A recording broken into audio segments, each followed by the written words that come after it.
നമസ്കാരം. ആശാ വർക്കർമാരെ ഉപയോഗിച്ച് UDF-ഉം BJP-യും SUCA-യും ജമാഅത്തെ ഇസ്ലാമിയും SDPI-യും എല്ലാം ഉൾപ്പെടുന്ന മഴവിൽ സഖ്യം നടത്തുന്ന സമരത്തെ തുറന്നു കാണിക്കുകയാണ് CPIM എന്ന് CPM സംസ്ഥാന സെക്രട്ടറി MV ഗോവിന്ദൻ.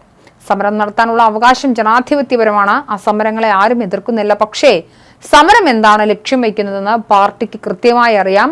അത് ഇടതുപക്ഷ വിരുദ്ധ സമരമാക്കി രൂപപ്പെടുത്താനാണ് മാധ്യമങ്ങളും ബൂർഷ്വാ രാഷ്ട്രീയ പ്രസ്ഥാനങ്ങളും ശ്രമിക്കുന്നത്. UDF-ഉം BJP-യും അതിന്റെ പിന്നിലാണെന്നും അദ്ദേഹം കുറ്റപ്പെടുത്തി.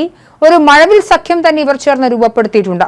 മാധ്യമങ്ങളെല്ലാം തന്നെ അതിന്റെ ഭാഗമായി നിൽക്കുകയാണ്.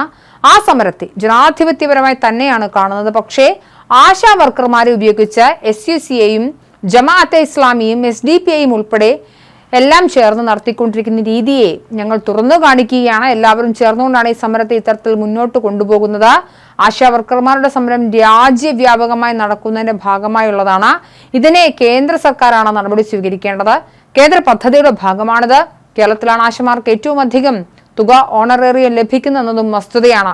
സമരം ചെയ്യാൻ എല്ലാവർക്കും അവകാശമുണ്ട്. പക്ഷേ നിലവിൽ സമരത്തെ നയിക്കുന്നത് സർക്കാർ വിരുദ്ധ ശക്തികളാണ്. അതിനെ CPM തുറന്നു കാട്ടുന്നുണ്ടെന്നും അദ്ദേഹം പറഞ്ഞു.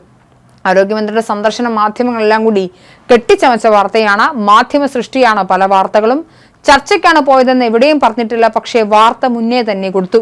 പോകുന്നതിന് മുൻപ് തന്നെ മന്ത്രിയെ കാണാൻ അനുവാദം ചോദിച്ചിരുന്നു. പക്ഷേ സമയമുണ്ടായിട്ടും കാണാൻ കേന്ദ്രമന്ത്രി ശ്രമിച്ചില്ല. പക്ഷേ മാധ്യമങ്ങൾ വാർത്ത നൽകിയത് കാണാതെ വന്നു എന്ന തരത്തിലാണ്. ഇത്തരത്തിൽ നെഗറ്റീവ് വാർത്തകൾ ഉണ്ടാക്കാനാണ് മാധ്യമങ്ങളെല്ലാം ശ്രമിച്ചുകൊണ്ടിരിക്കുന്നത്. കാണാൻ കൂട്ടാക്കാത്ത മന്ത്രിയെ പറ്റി വിമർശനമില്ല. സംസ്ഥാന മന്ത്രിക്കാണ് പഴി മുഴുവനെന്നും MV ഗോവിന്ദൻ മാധ്യമങ്ങളോട് പറഞ്ഞു.